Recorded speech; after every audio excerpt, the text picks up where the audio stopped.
At 6:30 in the morning, a machine bucket bit into Jerusalem earth near Ramat Rachel. The ground opened, not wide, just enough to breathe. The workers expected broken rock, maybe an old cavity, the sort of thing a crew covers with plywood, marks off, and forgets by lunch. But Jerusalem does not give up empty ground easily. Under streets and fields, one century presses against another like stones in a wall. The opening appeared during salvage excavation before a new neighborhood near Kibbutz Ramat Rachel on Jerusalem's southern edge. That kind of work happens before modern building moves in. Archaeologists step into the pause while the city waits with engines idling. They first thought cave. Natural. Old. A hollow made by water and patience. Then the edges began to look too certain. Inside, the passage stretched about 50 meters. Some sections rose nearly 5 meters high and opened around 3 meters wide. 50 meters underground is not a mistake. Someone cut that distance one swing at a time, breathing dust in the dark. Archaeologists found a staircase and a carved entrance. Those details pointed away from accident and toward deliberate construction. A carved entrance is an invitation. But this one gave no name, no threshold mark, no reason to go down. The water system explanation weakened quickly. The walls lacked plaster, and geologists found no evidence of underground water sources. Ancient waterworks usually keep a skin, plaster, smoothness, some trace of liquid discipline. This tunnel had dust instead. So, the first answer fell away. Not pause, not with drama, just with the dry scrape of a hand across an uncoated wall. No diagnostic artifact has been found to date the tunnel, though pottery fragments and prehistoric flint tools appeared in the fill. Pottery can speak, if it lies where it was dropped. In mixed fill, it can mumble from someone else's century. The leading theory points toward quarrying chalk, possibly for building stone or lime, supported by debris and possible ventilation shafts. Chalk is not glamorous. It does not gleam. It powders the fingers and dulls the lungs. But cities have been built from less. Still, a quarry has a rhythm. Cut here. Carry there. Keep going. This place felt like a sentence stopped in the middle. The tunnel lies near Tel Ramat Rachel, a site occupied across long periods, from the Iron Age into later Islamic centuries. Around it are ruins of administration, public buildings, and older lives. The land remembers footsteps even when the people leave nothing written. The discovery was publicly reported in mid-May 2026 by Israeli and international archaeology outlets. Listen to how the explanations changed. Cave, water system, quarry. Each one almost fit until the stone refused the last piece. That is where the unease lives, not in a monster below the street, in a worked space that will not say what work it served. The cave idea died first. Whispers. Caves do not usually come with stairs cut for feet that knew where they were going. Researchers also noted ceiling shafts, features that could have helped air move through the space during work below. Ventilation is a practical thing. Air in, dust out. Men below, lungs burning, listening for voices through the stone. But a shaft is also an eye when you stand beneath it. A pale circle above you, and nothing moving there. Archaeology magazine reported that the missing plaster made a water installation unlikely, especially without geological signs of water below.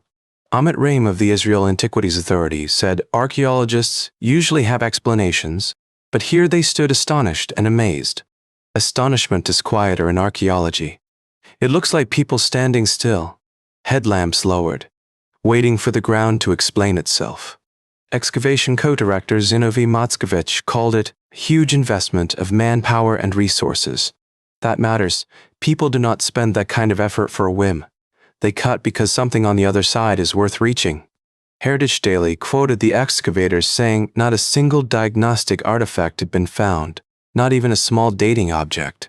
No date is not just absence. It is a door without a handle. You can see the shape. You cannot enter cleanly. The tunnel kept its hands clean. No coin, no lamp, no broken tool left in the corner, waiting to betray its maker. Quarry debris inside the tunnel supports the idea that workers were extracting or reaching chalk layers. Debris is honest. but only partly. It tells you stone moved. It does not tell you who ordered the moving. Maybe the project ended suddenly. Maybe the need vanished.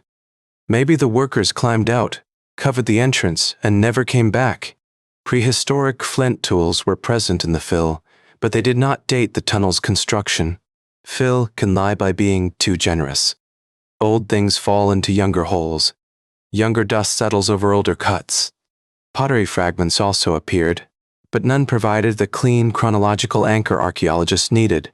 This is the useful restraint. Do not force a secret passage or ritual chamber where the evidence has not gone. The unsolved thing is enough.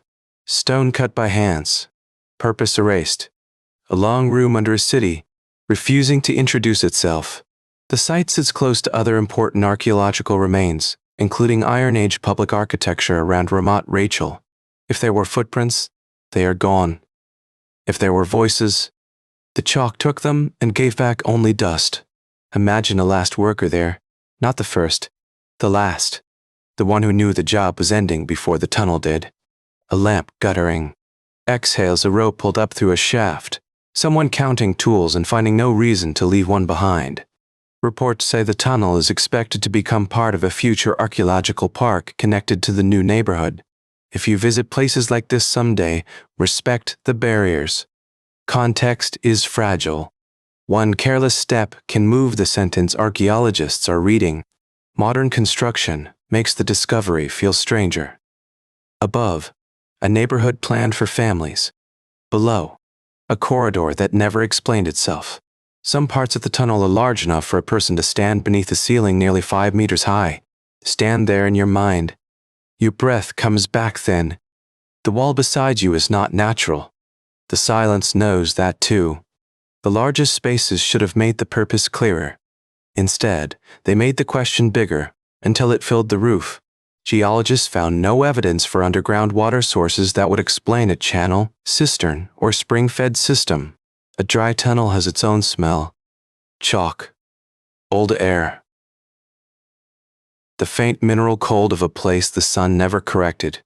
The walls also lack the plaster expected in many ancient water installations. Another strike against the water theory. There was no wet gleam, no sealed basin, no polished skin where water had been meant to stay.